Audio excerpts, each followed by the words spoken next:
ఏరా గినాడుకొని పోతున్నాయి కన్నా ఛాయ్ కాయనికనా ఈడ చిలకలా కాసే ఛాయకు ఇంటికాడ కాసే ఛాయకు చాలా డిఫరెంట్ ఉంటుంది. అదేం డిఫరెంట్? ఇంటికాడ చాపత్త చక్కెర అదంతా కలిపి మొత్తం కాస్త మీరు చూడండి ఎట్లుంటుంది.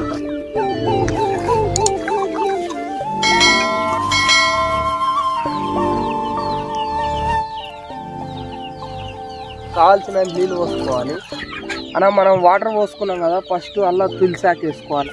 తులసాకు ఆరోగ్యానికి చాలా మంచిగా ఉంటుంది. తింటారు అయినా తులసాకు వేసుకోవాలి.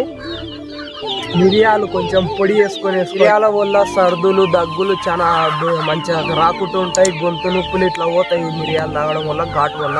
ఇంకో ఆకు మసిలింది పొడి వేసుకోవాలి, మిరియాల పొడి. ఇట్లా కొంచెం బెల్లం వేసుకోవాలి. ఎల్లిపాయలు ఉడక ఇలా వేసుకుంటే చాలా మంచిగా ఉంటుంది. కొద్దిసేపు మరిగినాక దాన్ని తాగితే మస్తు ఉంటుంది, టేస్ట్ వస్తాయని ఆవు పాలు పోసుకుంటున్నాం. ఛాయ మసిలింది ఇంకా కప్పులో పోసుకొని తాగేసేది. ఛాయ్ అయితే మస్తు ఉంది కానీ కొంచెం బెల్లం తక్కువైనట్టు ఉంటుంది.